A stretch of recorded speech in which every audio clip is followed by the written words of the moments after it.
Nuclear weapons are the most destructive weapons humankind has ever produced. Its deployment in Japan at the end of World War II is one of the worst moments of our collective existence, and the threat of its repetition has been the source of nightmares since 1945, the peak of which was the Cold War, particularly the Cuban Missile Crisis of 1962. In this video, we will answer two questions. As of 2023, how many nuclear weapons exist? And which countries have them? Currently, 9 countries have nuclear weapons: the US, UK, France, Russia, Israel, India, Pakistan, China, and North Korea. The numbers we will present come from the Federation of American Scientists, which has researched this topic. Of course, due to the sensitive nature of this issue, nobody can present the precise number of nuclear weapons, but it is possible to get close. First, we should mention the NPT, the Treaty of the Non-Proliferation of Nuclear Weapons, an agreement that aims to prevent the spread of nuclear weapons and weapon technology, to promote cooperation and peaceful uses of nuclear energy, and to further the goal of achieving nuclear disarmament and general and complete disarmament. Since 1970, 191 states, including the US, UK, France, Russia, and China, have joined the NPT. These 5 countries are called nuclear weapon states, since they manufactured and exploded a nuclear weapon or other nuclear explosive device before January 1, 1967. Still, under this agreement, they have to reduce the number of weapons and cannot keep them indefinitely. On the other hand, India and Pakistan have never joined the NPT. North Korea left in 2003, and Israel has never even confirmed or denied the existence of its nuclear arsenal. According to the Federation of American Scientists, the current estimate for nuclear warheads sits at 12,500. While one nuclear warhead is one too many, keep in mind that at the height of the nuclear proliferation era in 1986, the approximate number of nuclear weapons in the world was a staggering 70,300.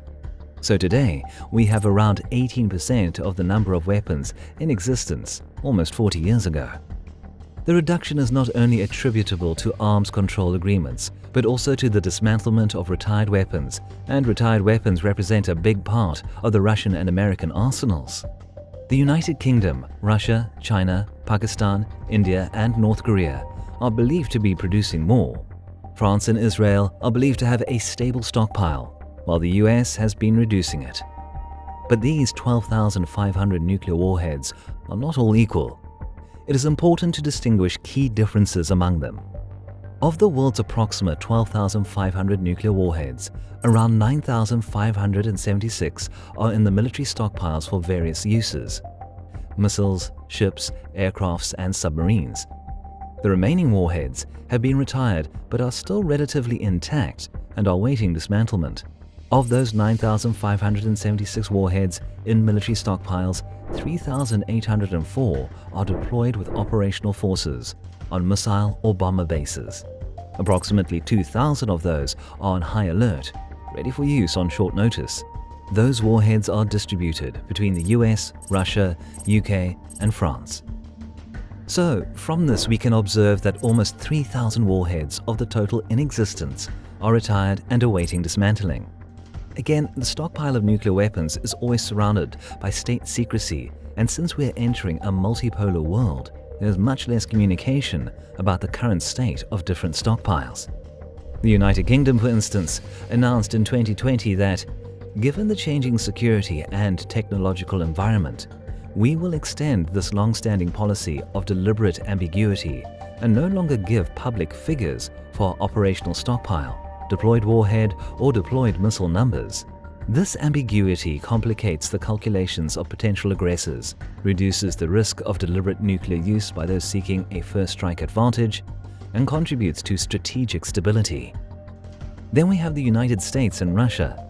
The two countries have tried to work together in the last few decades to reduce the danger of nuclear annihilation. In the second half of the 1980s, American President Ronald Reagan and the Soviet Union's General Secretary Mikhail Gorbachev were looking to reach an agreement about the reduction of nuclear weapons. First, at the Geneva Summit in October 1985, and later at the Reykjavik summit held on October 11th and 12th, 1986 in Iceland. At one point, even the total elimination of nuclear weapons by the year 2000 was contemplated. The Reykjavik summit could have been the beginning of a complete disarmament, but perennial mistrust or disagreement undermined negotiations. At the core of the disagreement was the Strategic Defense Initiative, SDI, or as it was famously known, the Star Wars program. SDI sought to create a space-based shield that would render nuclear missiles obsolete.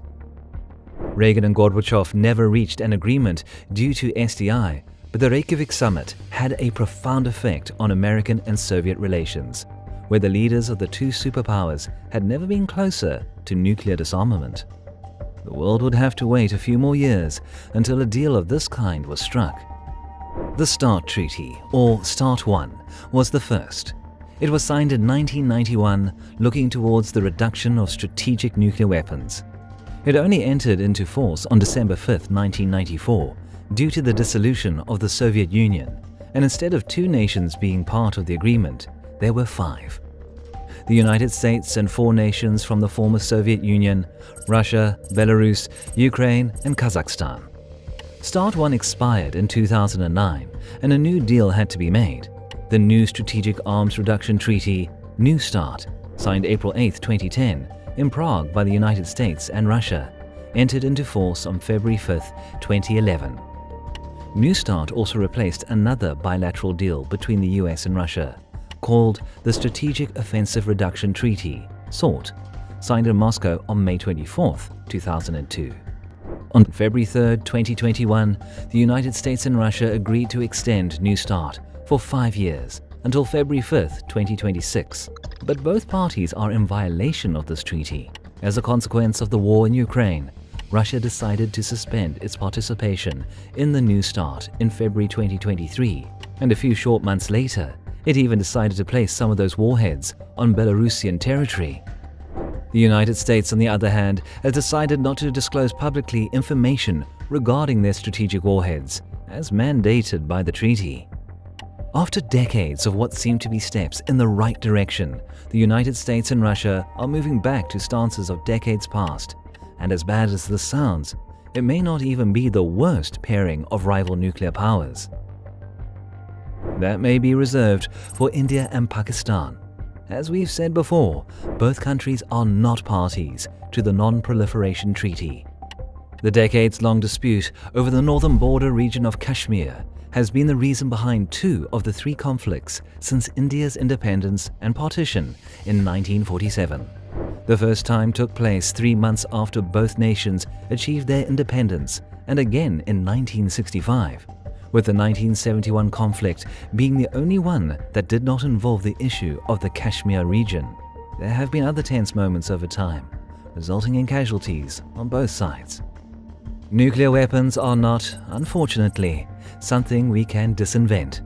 Therefore, the best we can hope for is that the world has as few of them as possible, and that we live away from a political environment where their use will be considered again.